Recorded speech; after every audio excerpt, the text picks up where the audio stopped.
Hello दोस्तों। स्वागत है आज फिर से आप सभी लोगों का आपके अपने YouTube चैनल एस के लर्नर पर। और आज हम स्टार्ट करने वाले हैं आज से नया चैप्टर पाषाण काल। जैसा कि हम जानते हैं कि हमने एक चैप्टर कंप्लीट कर रखा है प्राचीन भारत के इतिहास के स्रोत। और आज हम शुरू करने वाले हैं पाषाण काल को। ठीक है, तो चलिए शुरू करते हैं। और शुरू करने से पहले एक बार मैं रिक्वेस्ट करूंगा कि आप सभी लोग एसके लर्नर को सब्सक्राइब कर लें, वीडियो को ज़्यादा से ज़्यादा शेयर करें, लाइक करें। चलिए फिर से शुरू करते हैं अपनी क्लास।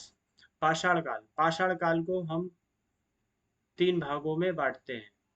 ठीक है, पाषाण काल को तीन भागों में बांटते हैं: पाषाण काल, मध्य पाषाण काल और नव पाषाण काल। तो आज अभी हम स्टार्ट करते हैं पुरा पाषाण काल। ठीक है, पुरा पाषाण काल, मध्य पाषाण काल और नव पाषाण काल होता है। तो पहला जो है हमारा पूरा पाषाण काल से हम स्टार्ट करते हैं। पूरा पाषाण काल को भी तीन भागों में बांटा गया है: निम्न पुरा पाषाण काल, मध्य पुरा पाषाण काल और उच्च पुरा पाषाण काल। और निम्न पुरा पाषाण काल को हम पहले पढ़ेंगे। ठीक है, तो पहले तीनों ये पार्ट पढ़ेंगे: निम्न पुरा पाषाण काल, मध्य पुरा पाषाण काल और उच्च पाषाण काल। ठीक है, उसके बाद हम मध्य पाषाण काल पे आएंगे। चलिए शुरू करते हैं। निम्न पुरा पाषाण काल, इसका समय 25 लाख साल से 1 लाख साल बीसी का समय है इसका। और इस समय जो पत्थर यूज किए गए थे, कार्टेज पत्थर यूज किए गए थे। मैं आपको बता दूं, पत्थर और पाषाण, पाषाण मतलब पत्थर ही होता है, इसीलिए पाषाण जो औजार यूज किए थे उनके आधार पर इस काल को बांटा गया है। ठीक है, तो इस समय कार्टाइज कार्टजाइट पत्थर का उपयोग किया था। ठीक है, और वो उनका उपयोग करके उपकरण बनाए थे। कौन कौन से उपकरण बनाए थे? पेबुल, ये गोल तरीके का, इसमें धार नहीं होती है, ऐसे पत्थर जो गोल होते थे, इस तरीके के पेबुल पत्थर कहलाते थे। गिट्टी कास्म संस्कृति भी कहते हैं इसे। एस्वेलियन या मद्रासियन या हैंडेक्स या हस्तकुठार संस्कृति इसको कहते हैं, एक ही बात है। चलिए जानते हैं पेबुल या गिट्टिकास्म संस्कृति। पेबुल संस्कृति क्या है? पेबुल के एक तरफ धार होती थी, उसको चापर कहते थे। देखिए, पेबुल जो होता था वो इस तरीके से गोल होता था। ठीक है, नुकीला टाइप में। अगर इसके एक साइड धार है यहाँ पर, तो इसको चापर बोलते थे। और अगर इसके दोनों तरफ धार है, ठीक है, तो इसको चिंपिंग बोलते थे। ठीक, तो चापर बोलते हैं एक तरफ धार, अगर पेबुल पत्थर के एक तरफ धार है तो उसे चापर बोलेंगे, और दोनों तरफ धार है तो चॉपिंग बोलेंगे। ठीक है, इसी कारण इसे चापर चिंपिंग संस्कृति भी कहा जाता है। चापर चिंपिंग के प्रयोग का उल्लेख मोबियस द्वारा किया गया है, और सोहन घाटी में पाई गई है ये, इसलिए इसे सोहन संस्कृति भी कहते हैं। आप देखिए, तीन नाम आ चुके हैं: पेबुल संस्कृति, गिटिकास्म संस्कृति, चापर चिंपिंग संस्कृति या सोहन घाटी या सोहन संस्कृति। ये एक ही बात है, चारों नाम। ठीक है, परीक्षा में पूछ लिया जाता है। अगली है एसुलियन या मुदारेशियन या हैंडक संस्कृति। 1864 में बदमदुरै और अतिरमपक्कम से किंग महोदय जो थे, उन्होंने हैंडक्स प्राप्त किए थे। और ये क्षेत्र कौन सा था? सोहन नदी घाटी क्षेत्र था। खोज क्या है? खोज जो की थी इन्होंने डीएन वाडिया ने। डीएन वाडिया को सोहन संस्कृति का पितामह भी कहा जाता है। ठीक है, और इसका जो सोहन नदी घाटी थी, पंजाब प्रांत और पाकिस्तान का ये क्षेत्र था। विशेषता यह है कि यहाँ से 5 वेदिकाएं मिली हैं। वेदिकाएं जो होती हैं वो हवन कुंड की, जो ऐसे जिसमें हवन किया जाता है, उनको वेदिकाएं कहते हैं। 5 यहाँ से वेदिकाएं प्राप्त हुई हैं। इसका उत्खनन 1930 में केआरयू टोड ने किया था, सिंधु घाटी नदी के पिंडिब घेब स्थान पर उत्खनन किया था इसका। और इसका अभियान 1935 में एच डी टेरा और टी पिट्सलन ने किया था। इनके नेतृत्व में येल कैम्ब्रिज अभियान किया गया था। इस दल में भेजा गया है जिसने पोतवार पठान से पोतवार पठार से उपकरण प्राप्त किए थे। चलिए आगे देखते हैं, सोन घाटी के प्रमुख क्षेत्र कौन कौन से हैं।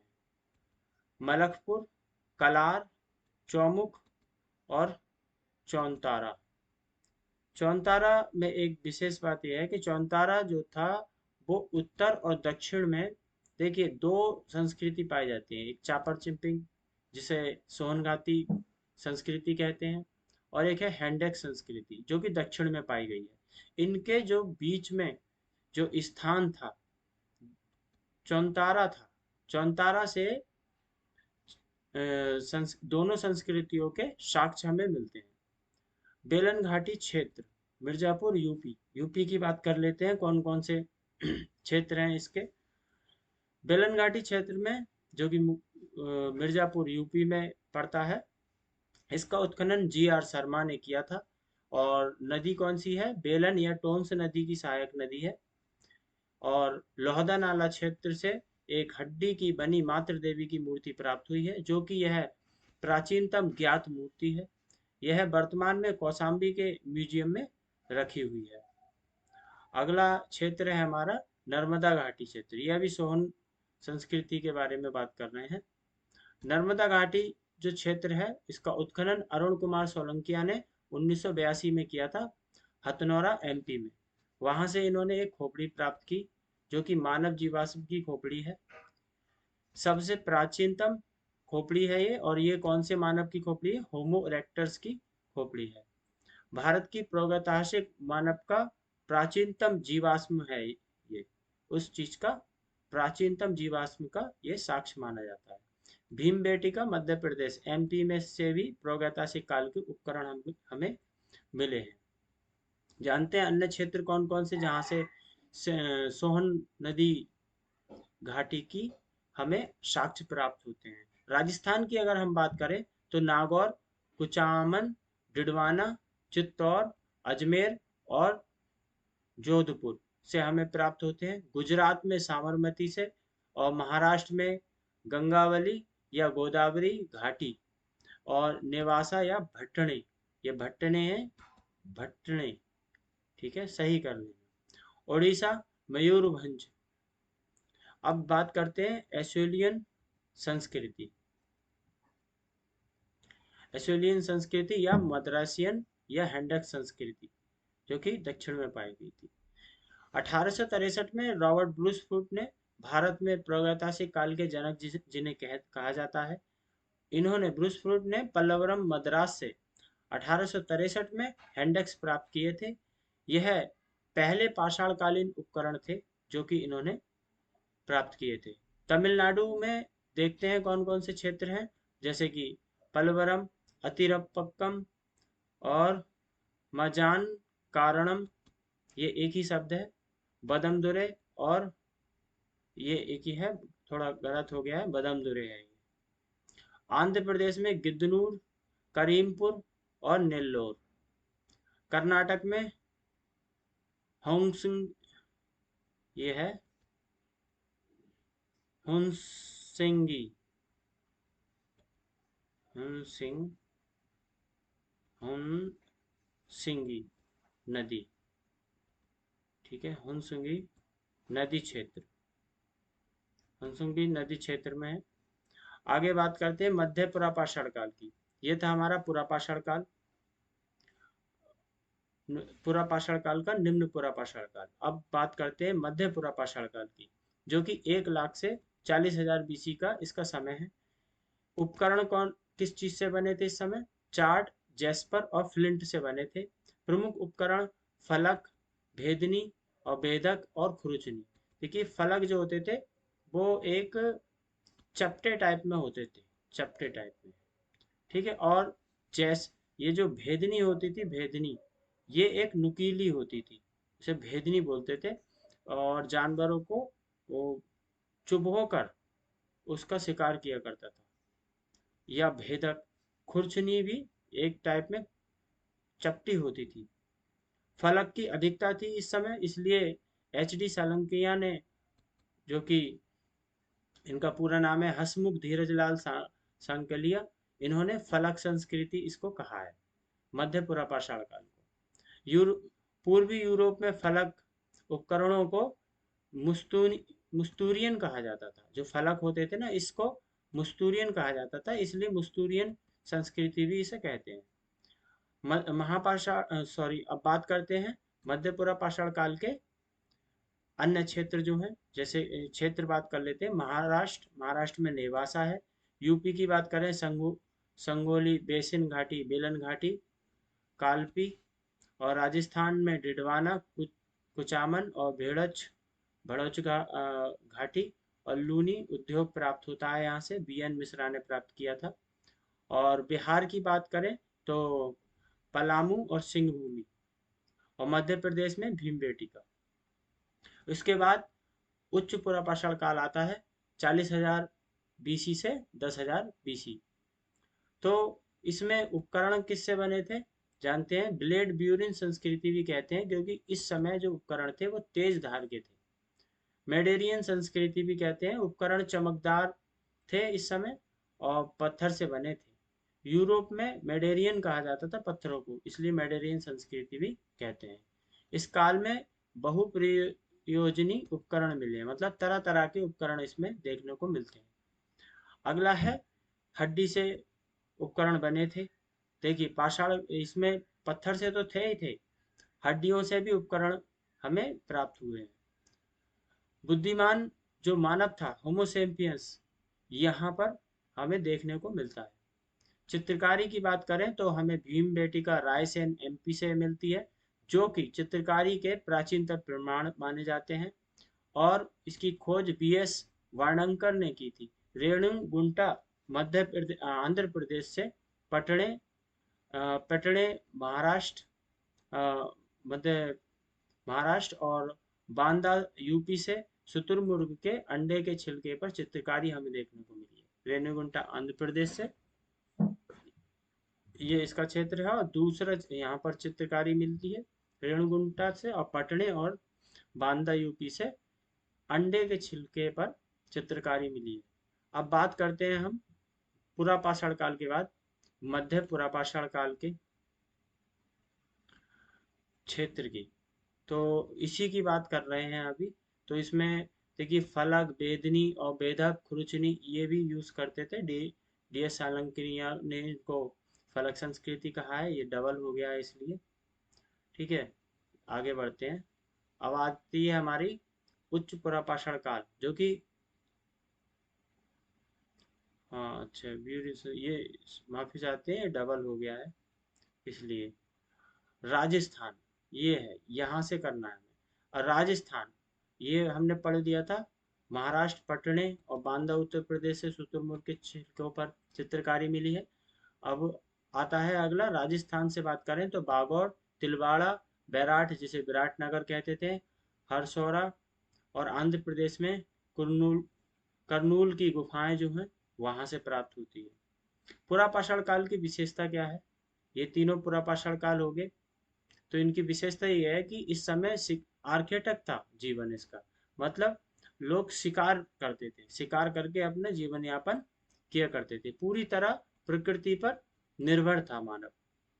खाद्य संग्रह, मानव भोजन का संग्रह करता था और खाद्य उत्पादन नहीं था। सिर्फ जो भी उसे मिलता था खाने के लिए उसको रख लेता था, संग्रहण कर लेता था उसका, लेकिन कृषि करना नहीं जानता था उस वक्त। अग्नि से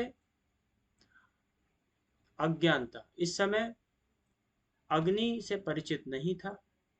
अग्नि की खोज के संकेत मिलते हैं, पर उसका उपयोग नहीं है। अग्नि के संकेत तो हमें मिलते हैं, लेकिन खोज क्या क्या मतलब है वो जानता नहीं था इस वक्त। ठीक है, तो हम कह सकते हैं अग्नि थी, लेकिन उपयोग में नहीं थी।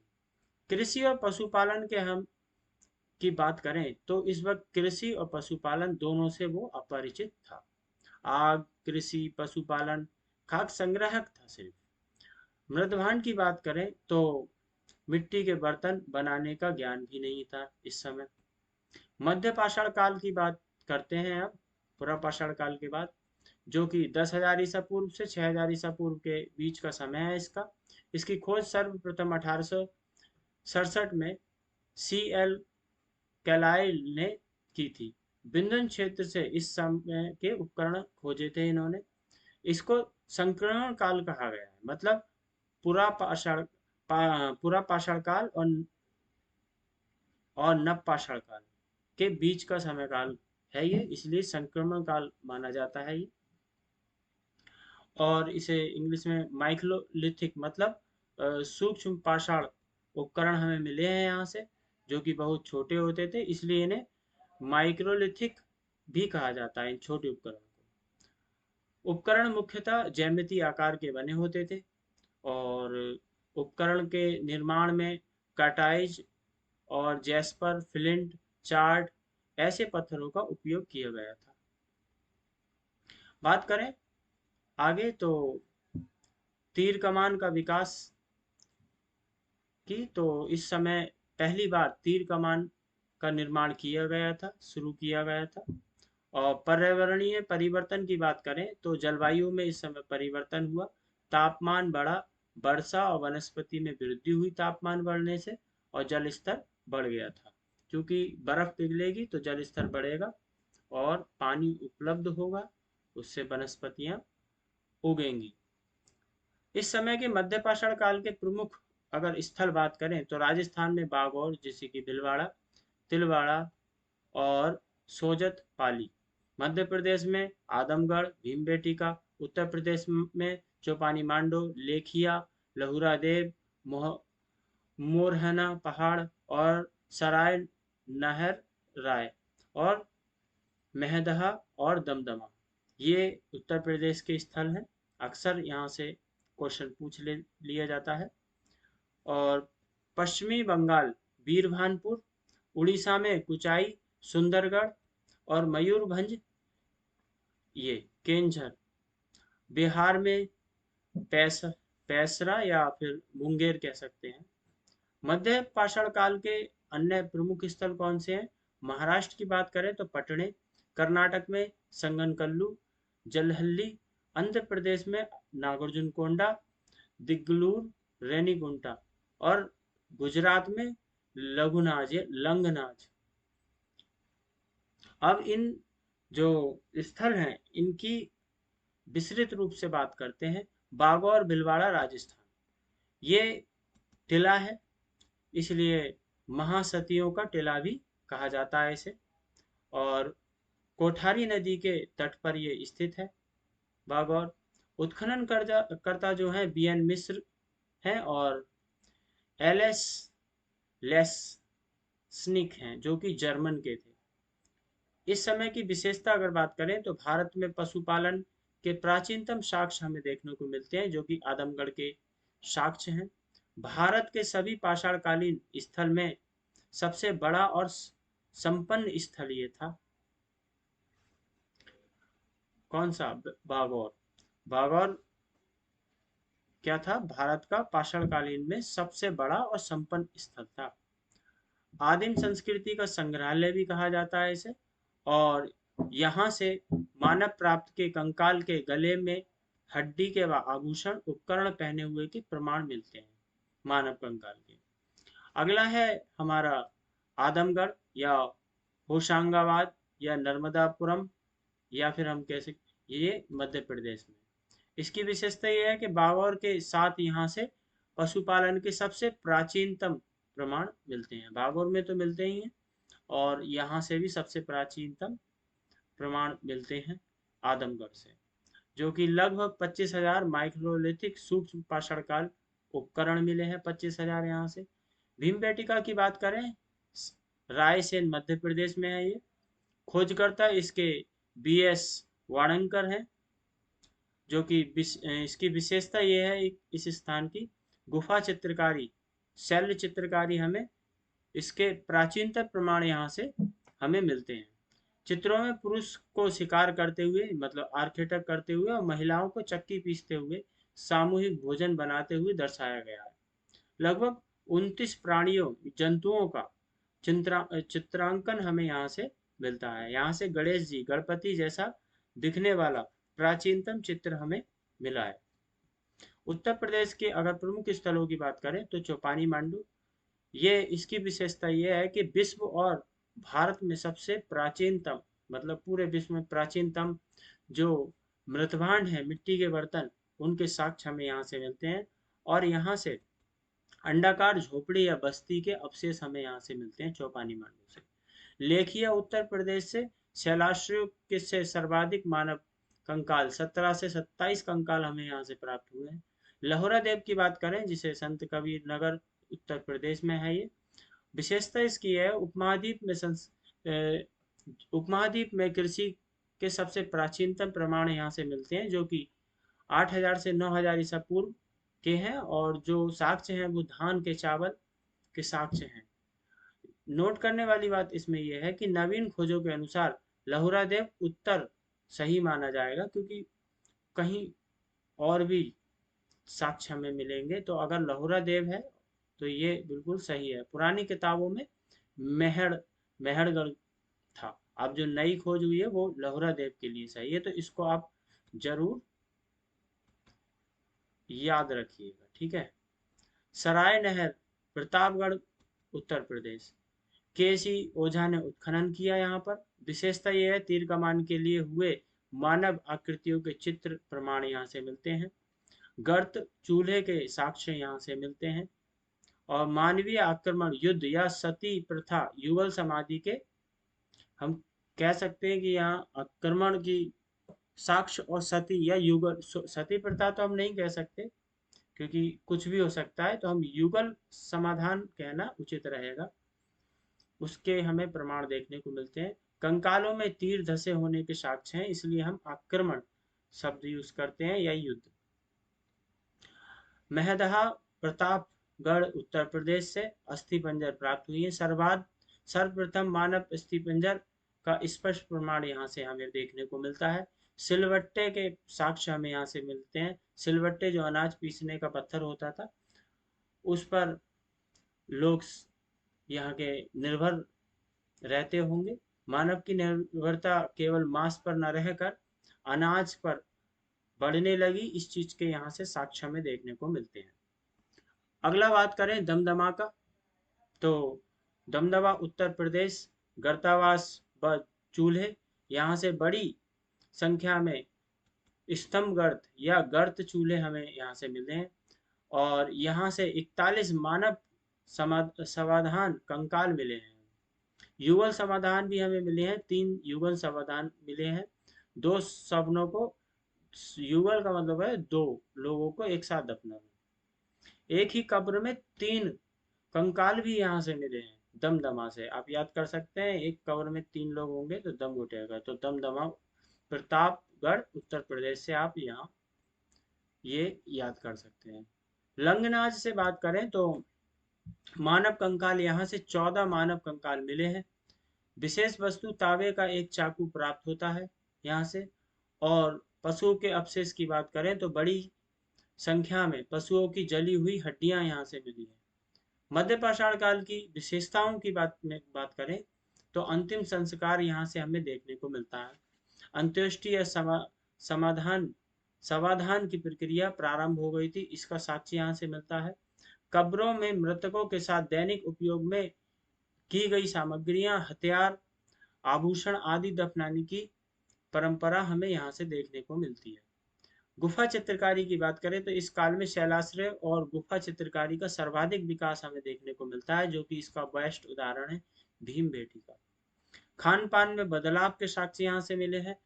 मानव मांस के साथ साथ अनाज और वनस्पति खाद पर प्रयोग करने लगा, इसके साक्ष्य हमें यहाँ से मिले। हम ये पीछे ही बात कर रहे हैं जो चीजें हमें प्राप्त हुई हैं, ठीक है। जैसे कि ये महदहा से हमें सिलवट्टे के साक्ष्य प्राप्त हुए थे, तो हम कह सकते हैं कि इस समय इंसान मांस के साथ साथ अनाज पर भी निर्भर रहने लगा था। पशुपालन और कृषि की शुरुआत, मानव ने पशुपालन का आरंभ प्रथम पालतू कुत्ता, ये फालतू है, पालतू है, कुछ एरर हो गए हैं, माफी चाहते हैं, हो जाते हैं। पालतू पशु कुत्ता, प्रारंभिक संकेत यहाँ से मिलते हैं मध्य पाषाण काल से। अब बात करते हैं हम नव पाषाण काल की, जो कि 6000 ईसा पूर्व से 1000 ईसा पूर्व के हैं। तो शब्द का जो सर्वप्रथम प्रयोग किया था नवपाषाण काल शब्द का, वो 1865 में सर जॉन लुबार्ग ने किया था अपनी पुस्तक प्री हिस्टोरिक टाइम में। इसमें न्यूलिथिक मतलब नवपाषाण शब्द का प्रयोग किया था इन्होंने। प्रसिद्ध प्रसिद्ध पुरातत्वविद जो बी गार्डन चाइल्ड थे, उन्होंने अपनी पुस्तक मैन मेक्स हिमसेल्फ में नवपाषाणिक क्रांति कहा है इस समय को। उपकरणों की विशेषताएं अगर बात करें तो उपकरण बहुत हल्के, छोटे, अत्यधिक धारदार हमें देखने को मिलते हैं, और उन्नत और पॉलिशदार भी, जिसमें मतलब हल्के भी थे, छोटे भी थे, और काफी धार भी थी। मुख्य उपकरण की बात करें तो पत्थर की कुल्हाड़ी हम कह सकते हैं, ये हमें प्राप्त हुई है। उपकरणों का वर्गीकरण की बात करें तो ईसी वॉर्मैन ने इन्होंने नवपाषाण कालीन भारतीय उपकरणों को 12 से 18 वर्गों में विभाजित किया है, जिसमें पॉलिशदार और सुंदर उपकरण शामिल हैं। प्रथम खोज की बात करें तो भारत में 1860 में एचपी ली मेसोरियर ने उत्तर प्रदेश में टोंस नदी की घाटी में मानव जो था नवपाषाण काल का पहला उपकरण जो था कुल्हाड़ी, उसको खोजा था। नवपाषाण काल के प्रमुख स्थलों की बात करें तो पाकिस्तान के स्थल की बात करें तो प्रमुख स्थल मेहरगढ़, किले गुल मोहम्मद और मेहरगढ़ है। ठीक है, इसकी स्थिति बलूचिस्तान पाकिस्तान में है, बोलन दर्रे के पास है, और इसका कालखंड 7000 ईसा पूर्व का माना जाता है। सांस्कृतिक स्तर की बात करें तो कुल 7 सांस्कृतिक स्तर हमें देखने को यहाँ से मिलते हैं। उत्खनन जीन, फ्रांसवा और जारिज, जीन फ्रांसवा जारिज ने किया था। महत्वपूर्ण प्रमाण और विशेषताएं बात करते हैं इस समय की। कृषि और अनाज का भंडार, कृषि के प्राचीन साक्ष्य गेहूं और जौ के साक्ष्य हमें मिलते हैं। अन्न भंडार के प्रमाण हमें यहाँ से मिलते हैं, जो कि बलूचिस्तान अन्न भंडार को कहा गया था। बलूचिस्तान को अन्न भंडार कहा गया इसीलिए। और पशुपालन के साक्ष्य की बात करें तो यहाँ से पालतू भैंस और गाय या बैल हम कह सकते हैं, उसके प्राचीनतम प्रमाण हमें देखने को मिले हैं। समाधान की बात करें, ये समाधान हो गया। समाधान कब्रों में मानव और उसके साथ बकरी के दफनाने के साक्ष्य हमें मिलते हैं। देखिए ये बहुत पॉइंट है, ऐसे फैक्ट शायद ही आपको कहीं मिलेंगे। मैं आपके लिए काफ़ी किताबों से खोज कर लाता हूँ, लेकिन टाइपिंग कुछ थोड़े ये एरर हो जाते हैं, इसके लिए माफ़ी चाहते हैं। देखिए जो ब्रुज होम थे, ब्रुज होम आपको पता होगा कश्मीर से मानव के साथ कुत्ता दफनाने के साक्ष्य वहां से मिलते हैं। लेकिन आपने ये पहली बार ही शायद आप में से कोई पढ़ रहा होगा, कब्र में मालिक के साथ बकरी के साक्ष्य। तो बकरी के साक्ष्य हमें कहाँ से मिलते हैं? पाकिस्तान के मेहरगढ़ से मिलते हैं। ठीक है, और पहले जो पहला चावल वगैरह की जो कृषि का साक्ष्य था, वो पुरानी किताब से था, अब लोहरा देव हो गया है, वो पीछे गुजर ही चुका है। अब देखिए कश्मीर के स्थल की बात करें तो यहाँ काफी सूक्ष्म पाषाण उपकरणों को पूर्व आभाव पाया जाता है। मतलब यहाँ पर जो है सूक्ष्म पाषाण जो उपकरण थे उनका थोड़ा आभाव पाया जाता है। ब्रुज होम में देखिए, पहले समझते हैं ब्रुज होम का मतलब क्या है। ब्रुज होम का मतलब है वृक्ष का स्थान। ठीक है, ब्रुज का मतलब वृक्ष का स्थान। इसके खोजकर्ता डी टेरा थे और पी पिटसन थे, टी पिटसन 1935 में खोज की थी। सांस्कृतिक स्तर की बात करें तो 4 चरण हमें यहाँ से मिलते हैं। महत्वपूर्ण प्रमाण और विशेषता, गर्तावास, जमीन के अंदर जो बने गड्ढे होते थे उन्हें गर्तावास कहा जाता था, उसके हमें प्रमाण यहाँ से मिलते हैं। और देखिए आ गया वही फैक्ट, मालिक के साथ कुत्ता दफनाने के और भेड़िए को दफनाने के भी साक्ष्य यहाँ से मिले हैं। तो शायद ही आपने भेड़िए और बकरी वाली बात कहीं पढ़ी होगी, ये आपको कहीं नहीं मिलेगी। काफी, कहीं तो नहीं कह सकता, शायद ही कहीं मिले। गुफ गुफकराल, शाब्दिक अर्थ कहीं तो नहीं, किताबों में है तो कोई ना कोई तो पढ़ाएगा ही, लेकिन इतना डीपली शायद ही कोई दे। शाब्दिक अर्थ इसका है कुम्हार की गुफा, गुफा कराल कहते हैं। उत्खनन जो थे इसके कुमार शर्मा थे, अशोक कुमार शर्मा। और इसकी विशेषता यह है कि यहाँ से गर्तावास मिले हैं, उसके प्रमाण मिलते हैं। धातु व सिलाई, तांबे की बालों की पिन मिली है, हड्डी की सुई यहाँ से मिली है, जो कि सिलाई के प्रमाण हैं।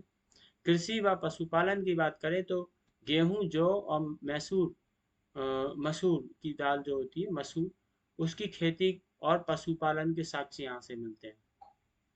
अगला है बिहार। बिहार के स्थल चिरान, जो कि बिहार में है। महत्वपूर्ण प्रमाण विशेषता यहाँ की है, हड्डी के उपकरण यहाँ से मिले हैं।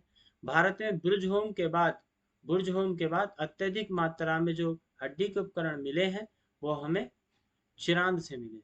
ठीक है, तो हिरण के सींग से बने उपकरण यहाँ से प्राप्त होते हैं।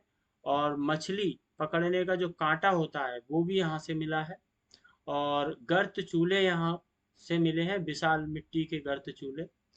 और बिहार का चिरांद स्थल एक ऐतिहासिक और सांस्कृतिक दृष्टि से अत्यंत समृद्ध माना जाता है इसी वजह से। उत्तर प्रदेश के नवपाषाण कालीन स्थलों की बात करें तो कोल्डिवा, जो इलाहाबाद प्रयागराज उत्तर प्रदेश में है। चावल के साक्ष्य यहाँ से मिलते हैं, धान और चावल के खेती के प्राचीनतम प्रमाण यहाँ से, प्राचीन नहीं, प्राचीनतम नहीं, प्राचीन, वो तो चौपानी मांडू वहां से मिलते हैं। मेहरगढ़, प्रयागराज उत्तर प्रदेश, यहाँ पर 20 गोलाकार झोपड़ियां हमें मिलती हैं। और पशुओं के रहने के लिए पशु बाड़ा या गौशाला हम कह सकते हैं, उसके साक्ष्य यहाँ से मिलते हैं। लहुरा देव, संत कबीर नगर उत्तर प्रदेश से हमें जौ और चावल के प्राचीनतम लहुरा देव से मिलते हैं। और पहले क्या था, मेहरगढ़। चलिए आगे बढ़ते हैं। अन्य स्थल पंचहो या चौपानी मांडो उत्तर प्रदेश से हमें नवपाषाण कालीन संस्कृति के मृतभांड हमें मिलते हैं। और दाऊजी हेडिंग असम से हमें जो पत्थर के उपकरण मिले हैं, पॉलिशदार कुल्हाड़ियाँ और झूम कृषि का मतलब है कि कभी यहाँ पर कृषि कर ली, कभी यहाँ पर कृषि कर ली, ऐसी कृषि के साक्ष्य मिले हैं। इसके कालक्रम की अगर बात करें तो उत्तर प्रदेश की तुलना में दक्षिण भारत में नवपाषाण काल का आगमन थोड़ी देर से हुआ था। ठीक है, तो इसे थोड़े देर के साक्ष्य मिलते हैं, कुछ समय बाद के। तो प्रमुख फसल की बात करें तो नवपाषाण काल में फसल जो उगाई गई थी, प्रमुख फसल रागी थी। ठीक है, तो एक मिनट रुकिए जरा।